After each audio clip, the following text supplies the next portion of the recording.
नमस्कार, आप देख रहे हैं यंग भारत न्यूज। बिहार के सियासी वातावरण में हमेशा से एक फूल ऐसा नजर आता रहा है जो हर चुनावी मैदान में खिल जाता था। न उसे राजनीतिक सरगर्मी मुरझा पाती थी, न शीतकाल की स्थिति में यह विलुप्त होता था। हम बात कर रहे हैं बिहार की सियासत में हमेशा सत्ता के करीब रहने वाली लोक जनशक्ति पार्टी की। इस पार्टी के संस्थापक और दिवंगत सांसद रामविलास पासवान एक ऐसे माली थे जो हमेशा अपनी पार्टी को सत्ता में समाहित करने की कला जानते थे। उनके निधन के बाद पार्टी कुछ पारिवारिक विवादों के चलते मुरझाई, लेकिन इन दिनों रामविलास पासवान के पुत्र और सांसद चिराग पासवान अपने पिता की पार्टी को भली भांति संभाल रहे हैं। इतना ही नहीं, चिराग पासवान अपने पिता के नक्शे कदमों पर चलते हुए जनशक्ति पार्टी का नेतृत्व करते हुए नजर आ रहे हैं। वर्ष 2020 के बिहार विधानसभा चुनाव में चिराग पासवान ने सत्ता की कुर्सी के लिए लड़ रहे दो धड़ों यानी एनडीए और महागठबंधन के बीच अपनी अहमियत को बनाए रखा और काफी नूरा कुश्ती दिखाने के बाद सत्ता का हिस्सा भी बन गए। इसके बाद उन्होंने 2024 में लोकसभा चुनावों के दौरान खुद को मोदी का हनुमान करार दिया और मौके की नजाकत को समझते हुए एनडीए के साथ खड़े रहे।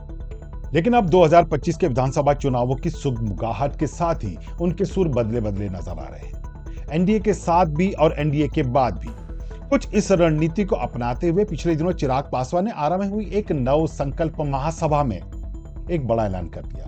उन्होंने रैली में बिहार की सभी 243 सीटों पर अकेले चुनाव लड़ने की बात कही। चिराग पासवान ने इस दौरान कहा, मैं बिहार से चुनाव नहीं लड़ूंगा, मैं बिहार के लिए चुनाव लड़ूंगा। मैं बिहार की सभी 243 सीटों पर चुनाव लड़ूंगा। आज लोक जनशक्ति पार्टी की राजनीति और चिराग पासवान की रणनीति पर बात करने के लिए हमारे साथ हैं दैनिक भास्कर के पूर्व बिहार स्टेट एडिटर प्रमोद मुकेश। प्रमोद जी नमस्कार, आपका स्वागत है यंग भारत में एक बार फिर। आपके मुताबिक तो वर्तमान समय में लोक जनशक्ति पार्टी या कहें कि चिराग पासवान की सबसे बड़ी राजनीतिक ताकत क्या है? पिता की राजनीतिक विरासत या उनका युवा चेहरा या उनकी आक्रामक राजनीति और रणनीति? नमस्कार। ये बिहार में चिराग पासवान की जो अपनी राजनीतिक ताकत और है वो पिता की विरासत भी है और युवा चेहरा भी है, एक फ्रेश चेहरा है जो आक्रामक भी है और बिहार के बारे में अपना एक कुछ विजन रखता है, जिसने बिहार फर्स्ट का नारा भी दिया है। लेकिन समग्रता में अगर लोक जनशक्ति पार्टी की ताकत, चिराग पासवान की ताकत, रामविलास पासवान जी की ताकत को अगर समझिए तो वो रामविलास पासवान जी जो उनके पिताजी थे, बिहार के सबसे बड़े दलित नेता थे। समाजवादी पृष्ठभूमि से 69 से राजनीति में आए। 1977 में जेपी आंदोलन की उपज भी थे और उन्होंने संसदीय राजनीति में 1977 से प्रवेश किया। 2000 में लोक जनशक्ति पार्टी बनाई, मतभेद हुआ लालू यादव और नीतीश कुमार से, उन्होंने अपनी अलग वजूद बनाई। वे पहले वैसे नेता रहे जो 6 प्रधानमंत्रियों के साथ उन्होंने काम किया और उन्हीं की ताकत, उन्हीं की परवरिश, उन्हीं के छत्रछाया में चिराग भी राजनीति में आए और चिराग 2014 में पहली बार संसदीय राजनीति में आए और अब अभी वो तीसरी बार सांसद बने हैं, केंद्र में मंत्री हैं, 43 साल उनकी उम्र है, आक्रामक छवि है।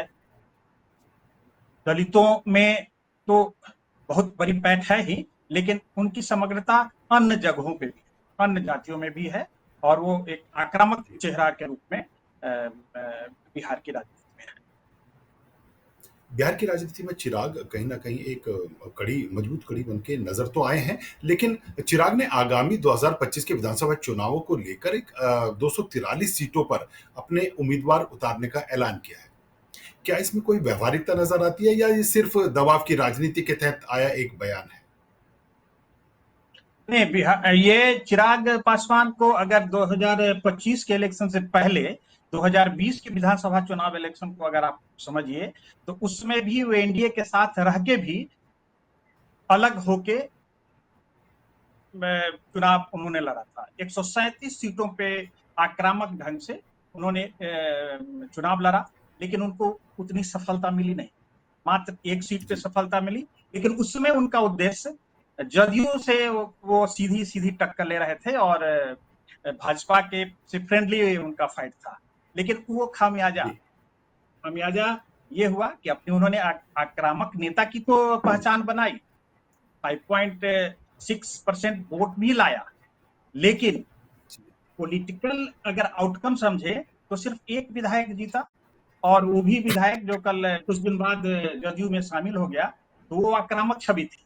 लेकिन जब 2024 का लोकसभा चुनाव एनडीए के साथ चिराग लड़ते हैं, तो उनका स्ट्राइक रेट 100% रहता है।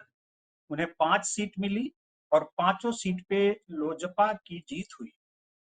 तो अगर वैसे समझिए तो एनडीए के साथ रह के वो 100% उनका स्ट्राइक रेट रहता है। 2020 में वो अगर इंडिपेंडेंट लड़े थे तो बहुत सफलता एकदम नहीं मिली थी, लेकिन हाँ, जदयू को नीतीश कुमार को उन्होंने जरूर डैमेज किया था। नीतीश के को 27 सीट पे उनके कारण हार मिली, जिसके कारण 43 सीट, मात्र 43 सीट, 115 सीट लड़ने वाली जदयू, उसे पे 43 सीट पे विजय मिली। तो एक तरह से पार्शियली वो सक्सेसफुल जरूर है कि उन्होंने नीतीश को कंटेन किया, लेकिन इंडिपेंडेंट अगर लोजपा की वजूद को कहिए तो 2020 के इलेक्शन में वो उनको सफलता नहीं मिली। लेकिन एनडीए के साथ रह के लोकसभा के चुनाव में वो 100% पांचों उनके उम्मीदवार जीते। अभी जो फिलहाल वो राजनीति कर रहे हैं और पिछले कई साल से वो कर रहे हैं, जो ये कंप्लीटली अपने मतदाताओं, अपने समर्थकों और एनडीए में एक दबाव, लोकसभा के इलेक्शन में जो इनको सफलता मिली है और वो मैक्सिमम सीट बार्गेन कर लें और एनडीए में साथ रह के लड़ें, इसके लिए कर रहे हैं। 243 सीट पे लड़ना तो भाजपा भी नहीं लड़ती है। 243 जी सीट पे तो जितनी बड़ी पार्टी राजद है वो भी नहीं लड़ती है। तो ये एक तरह से जी दबाव की ही राजनीति। जी मेरा मेरा अगला सवाल आपसे चिराग की एनडीए में स्थिति को लेकर है। क्या भाजपा जदयू उन्हें मजबूती प्रदान करेगा या उन्हें सिर्फ महागठबंधन के सियासी दलों में वोटों की सेध लगाने के तौर पर ही देखती है भाजपा और जदयू? नहीं, भाजपा और एनडीए के, अगर एनडीए में चिराग पासवान जिस ढंग से लोकसभा का चुनाव उन्होंने लड़ा है, अगर इस सिनर्जी में माने एक साथ लड़के अगर एनडीए लड़े, तब तो जदयू को भी और भाजपा को भी ये ताकत प्रदान करे, क्योंकि ये चिराग का अपना वोट बैंक, जो दलित का युवा चेहरा, उसका एक वोट बैंक है, वो सपोर्ट करेगा, वो जदयू को भी सपोर्ट करेगा और बीजेपी को करेगा। अगर वो मिलके लड़ेंगे, अगर एकजुट होकर लड़ेंगे, तो दोनों दलों को ये ऐड करेंगे और एनडीए की सफलता आपस में एक एकजुट होके होने में ही है। मतलब बात वही आई कि भले ही चिराग पासवान दोनों दलों को मदद पहुंचा रहे हो, पर मेरा सवाल जो मूल रूप से था कि क्या भाजपा और जदयू लोक जनशक्ति पार्टी को बढ़ाने की और भी कुछ कर रहे हैं या केवल जदयू लोजपा जो है वो एक वोट कटैया पार्टी बन के रह जाएगी? नहीं, वोट कटैया पार्टी तो तब बनेगी जब वो इंडिपेंडेंट एनडीए से अलग वजूद होकर लड़ेगी। अगर ये एनडीए का घटक दल, माने एनडीए में अभी जदयू, भाजपा, हम और उपेंद्र कुशवाहा की जो पार्टी है और चिराग पासवान है, अगर ये मिलके लड़ेंगे तो निश्चित रूप से एक दूसरे को सप्लीमेंट करेंगे, एक दूसरे को कम्प्लीमेंट करेंगे और पूरक बनेंगे। लेकिन अगर इंडिपेंडेंट ढंग से, तो मैंने बताया ना कि 2020 का इलेक्शन तो चिराग पासवान जी अकेले लड़के देखे और उसमें उनको सफलता नहीं मिली, मात्र एक सीट मिली। वो भी बाद में, वो भी जो कैंडिडेट जीता था वो मात्र 1000 वोट से कम वोटों से जीता था। इसलिए अगर इंडिपेंडेंट लड़ेंगे तो वोट कटैया, जो आप बोले कि वो वोट कटवा जो यहाँ बिहार में लोग बोलते हैं, उसकी स्थिति रहेगी। नहीं तो अगर साथ रहेंगे और ये सारा सारा माने जो माने खेल है, जो बिहार फर्स्ट, बिहार की राजनीति करेंगे हम, बिहार में आके मुझे बिहार बुला रहा है, ये एनडीए में अपनी वजूद को जितनी मजबूती से रखें और मैक्सिमम सीट का बार्गेन करें, इसके लिए ही है। जी। हाल में अभी आपने बात करी कि उन्होंने भी जो बिहार फर्स्ट और बिहारी फर्स्ट का नारा दिया, आपको क्या लगता है बिहार का युवा मतदाता उनके साथ आएगा? ये नारा और स्लोगन जो है ये जरूर अट्रैक्टिव है, और जब भी कोई बिहारी प्राउड, बिहारी अस्मिता, बिहार के लेके पहला सवाल करता है तो निश्चित रूप से यंग लोग पसंद करते हैं, और इनमें इनको सफलता भी मिली है। मैं ये कहूं कि जब ये अपने चाचा से विरासत, पार्टी की विरासत की लड़ाई लड़ रहे थे, तो उस समय ही उन्होंने बिहार फर्स्ट और बिहारी फर्स्ट का की घोषणा की और ये लड़ाई लड़े। उस समय नेता तो लोजपा रामविलास जी के जो बड़े छोटे भाई पशुपति जी, उनके साथ लोग लगे हुए थे, लेकिन जनता जो फॉलोअर है, जो इनके समर्थक है, वो चिराग में अपना एक भविष्य और लोजपा का की राजनीति को देख रहा था। तो जरूर ये है, और इनको ये मौका है, केंद्र में मंत्री हैं, बिहार को लेके अगर कुछ योजना, बिहार में कुछ ऐसी छाप छोड़ें जो केंद्र के मंत्री के रूप में वो कर सकते हैं। जैसे रामविलास जी रेल मंत्री थे, तो उन्होंने बिहार में बहुत सारा काम किया, यहाँ पे रेलवे का जोन का स्थापना या जो भी रेलवे का वैसे प्रोजेक्ट है इसको किया। तो ये मौका है, और ये बिहारी फर्स्ट, बिहार फर्स्ट का जो नारा है उसको फलीभूत कर सकते हैं अगर वो करें काम, और जनता में तो अपील है। जी। अपने पिता की विरासत को संभालने के बाद, अपने चाचा के साथ हुए विवाद के बाद, अब क्या पार्टी में सब कुछ चिराग पासवान अकेले देख रहे हैं या उनकी कोई एक कोर टीम है? कौन कौन लोग हैं उनकी कोर टीम में? जरा सा संज्ञान डालें। ये जब रामविलास जी का की मृत्यु हुई 2020 में, तो ये पार्टी में विरासत को लेके कि मैं अध्यक्ष कौन, पार्टी पे कब्जा किसका, ये लड़ाई बड़ी चली। जिसमें शुरुआत में तो लग रहा था कि ये पशुपति नाथ जो पारस हैं वो केंद्र में मंत्री भी बन गए, कई सांसद भी उनके साथ थे, लेकिन ये संघर्ष का रास्ता चिराग जी ने अपना क्षेत्र में, अपने बिहार में दौरा करके, और उसको उन्होंने 2024 के इलेक्शन तक पूरी तरह से ये साबित कर दिया कि लोजपा, रामविलास जो है वो चिराग पासवान ही उसके सर्वे सर्वा हैं। और ऐसा नहीं है कि उन पूरी पार्टी पे उन्हीं का कंट्रोल है।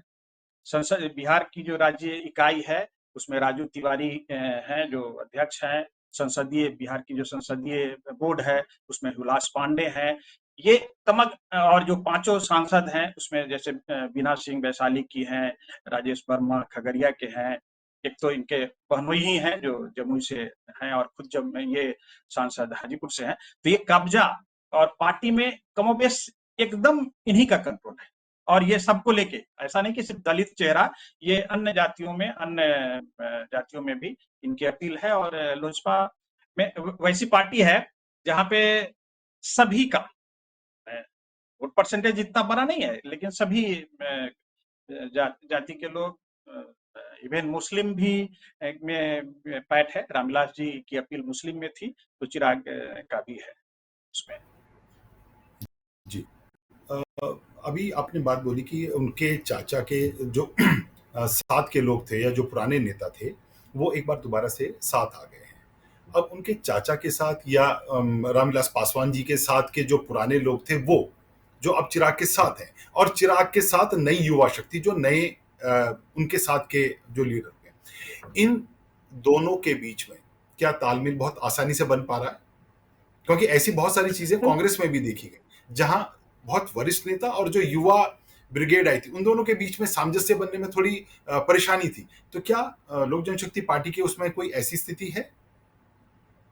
शुरुआत में थी, बहुत सारे लोग जो पशुपति नाथ पारस के साथ थे, और बाद में जब उन्हें लगा कि नहीं, ये जनता तो लोजपा चिराग जी के साथ है, तो कुछ लोगों की एंट्री तो हुई, लेकिन कुछ लोग पशुपति जी के साथ ही रह गए, और चिराग ने उन लोगों को बहुत जब तवज्जो नहीं दी। कुछ लोग आए जो पुराने थे, और क्योंकि खुद ही एक यूथ और बहुत सारे लोग थे, तो पशुपति पारस की जो पार्टी है, जो जिस फैक्शन के पशुपति लीडर हैं, उनका बहुत कुछ वजूद नहीं है।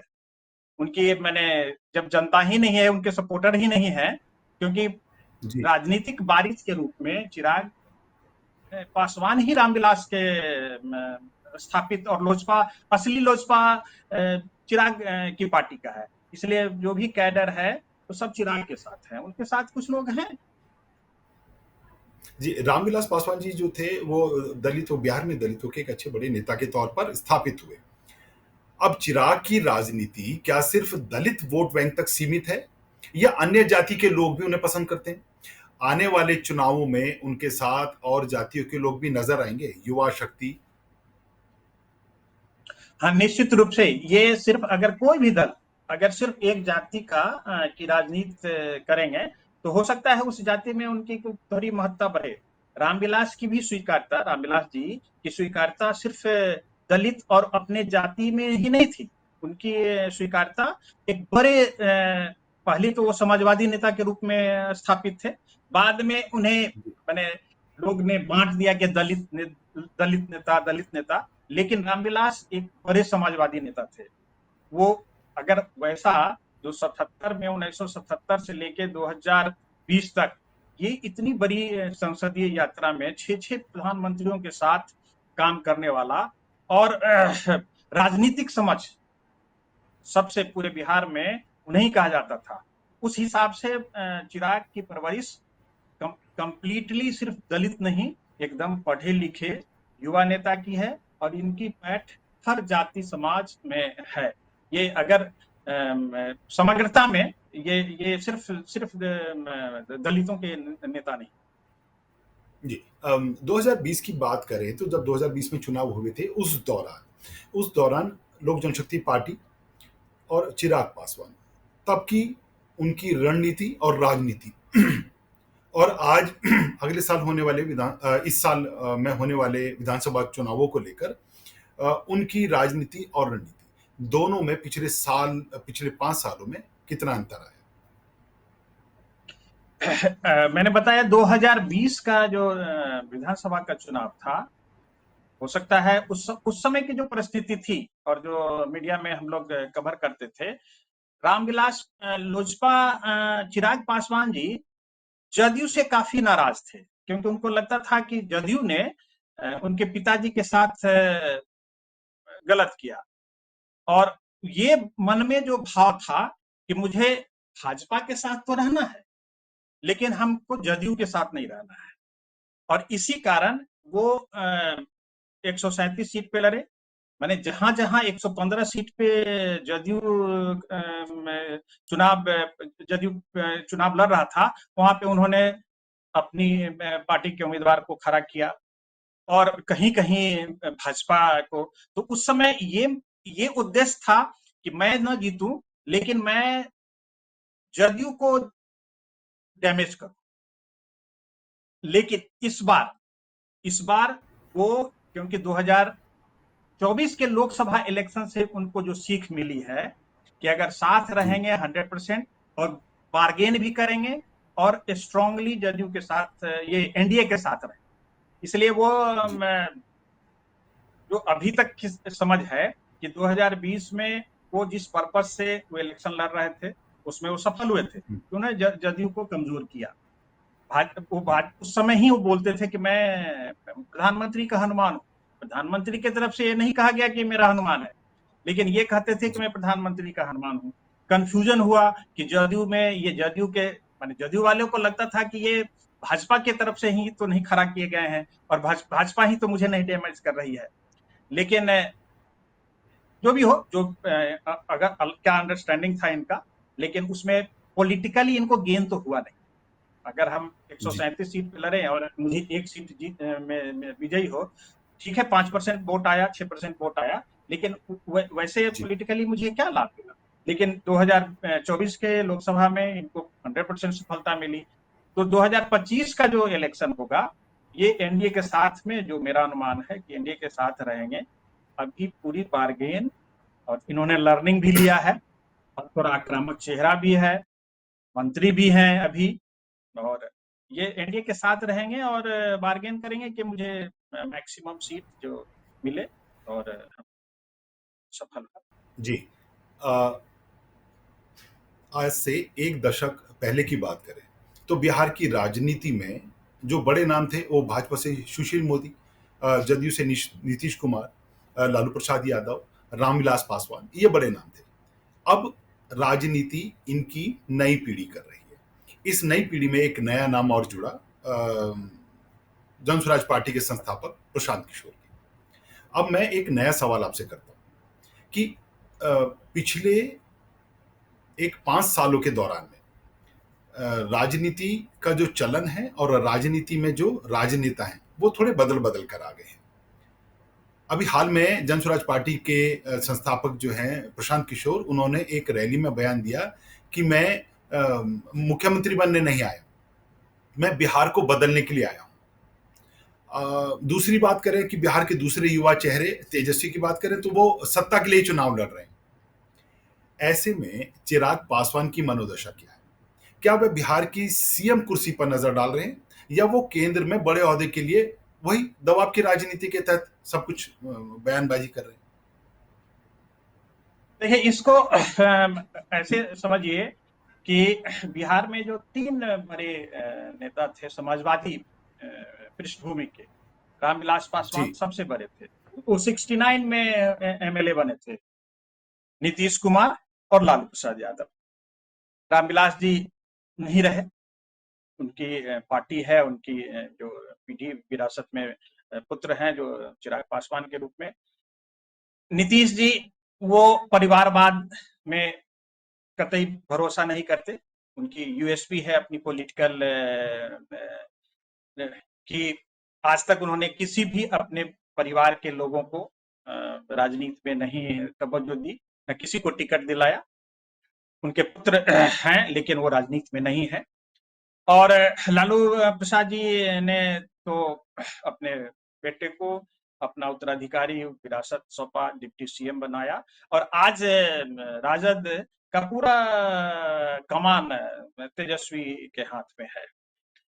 ये जो आपने कहा कि जनसुराज जनसुराज जो प्रशांत जी हैं पीके नाम से, उन वो उनका कहना कि ठीक है हम बिहार में बदलाव, वो भी सीएम की कुर्सी नहीं चाहिए लेकिन नई राजनीति को शुरू कर रहे हैं। और उसी संदर्भ में उन्होंने कहा था कि चिराग अगर बिहार की राजनीति में आए तो स्वागत है और उनको लेकिन मुझे जो लगता है चिराग पासवान के पास अभी बहुत बड़ा मौका है।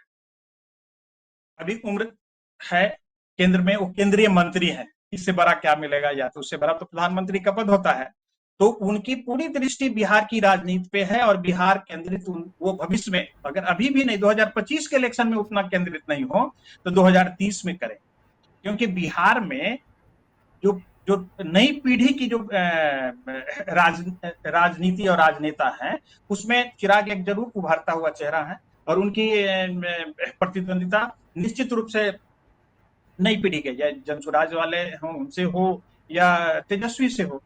तो अभी तो फिलहाल जो अभी की राजनीति है, केंद्र में मंत्री है, दबाव भी रहेगा, बिहार में कद बढ़े, बिहार में उन बोलते ही है कि अब तो मुझे बिहार की ही राजनीति करनी है भविष्य में आके, और बिहार में मौका भी है। लालू प्रसाद जी की राजनीति तो अब समाप्त ही है। नीतीश जी इस बार उन्हीं के नेतृत्व में एनडीए का चुनाव होगा, लेकिन आने वाले समय तो युवाओं का ही है, तो वो तेजस्वी हो, चिराग हो, पीके हो या और भी कोई भाजपा के कोई और नया नाम उभरे, सुशील जी भी नहीं रहे, तो युवाओं की ही टोली, नई कोई टोली निकलेगी और नया नया कोई चेहरा निकलेगा। तो उसमें चिराग निश्चित रूप से अपना भविष्य देखते हैं कि आने वाले समय में बिहार की राजनीति करेंगे तो हम बिहार में जरूर उनकी निर्णायक भूमिका होगी। कुछ सोशल मीडिया पे भी इस तरह से दिखा कि वो अपने पिता के नक्शे कदमों पे चलते हुए मौका परस्ती की राजनीति भी करना बहुत बेहतर जानते हैं। मतलब हवा किस भी तरह बहे, जो लोक जनशक्ति पार्टी और पासवान परिवार सत्ता के करीब हमेशा बना रहा, तो ये मूल मंत्र ये भी साथ पा रहे हैं। वो आपकी आवाज नहीं आई, आपने क्या कहा? जी, मेरा सवाल था कि पूर्व में रामविलास पासवान जी के लिए कहा जाता था कि ये इतने अच्छे मौसम वैज्ञानिक हैं कि सत्ता किस के पक्ष में बैठेगी या किसके पक्ष में जाएगी, ये पहले से भाप जाते थे। और पहले से या चुनाव होने के बाद ये हमेशा सत्ता पक्ष की पार्टियों के साथ अपना अलायंस कर लिया करते थे। चिराग पासवान में भी पिता के ये गुण हैं। पिछले 2 बारी में तो ये चीज नजर आई है।